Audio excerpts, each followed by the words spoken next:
L'épisode 7 de Power Ghost saison 4 était incroyable les frères, il était vraiment méchant.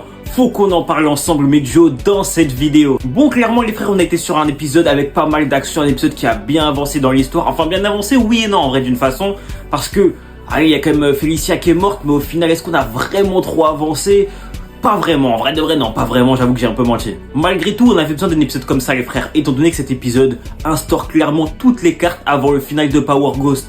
Là, on a la carte de King qui va être installée, la carte de Tariq qui est installée, celle de Noma, celle de Carter, celle de Diana, bref, tous les personnages ont installé leur dernière carte avant le final de la série, et sincèrement, les frères, j'ai beaucoup aimé la mise en place, comment elle a été faite. On a en plus de ça, enfin une vraie évolution de Tariq, les frères, notamment au niveau de sa mentalité. Ça y est, il comprend que se venger, c'est pas forcément la meilleure chose à faire.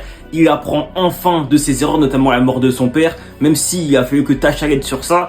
Forcément, ça fait plaisir de voir Tariq un minimum évoluer, c'est clairement important. De l'autre côté, ce que j'ai détesté par contre, c'est le fait qu'ils aient perdu le bébé. Les gars, ça, je trouve que ça n'a aucun sens. Ça n'a aucun sens. Ça, c'est clairement un truc que je déteste avec Power Ghost, les frères. On m'en place un événement important, on m'en place une dynamique qui est vraiment bien, et au final, au bout de 2 épisodes, ça y est, t'en parles plus.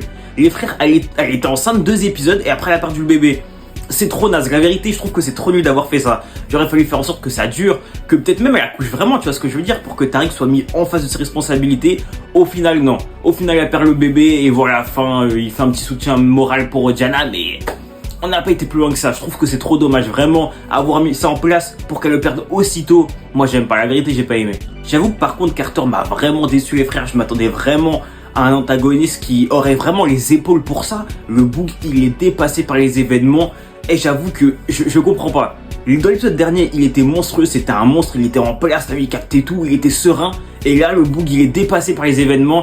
On voit qu'il va bientôt y passer et sincèrement, je trouve que c'est trop dommage. Clairement, Carter va encore être un antagoniste gâché par Power. C'est inévitable, vraiment, c'est inévitable. Enfin bref, mais Joe, malgré tout, top épisode, on va pas se mentir, c'était vraiment un bon épisode de Power Ghost. On espère vraiment que les prochains seront encore meilleurs. Abonne-toi mon Joe et n'oublie pas, les fantômes ne meurent jamais.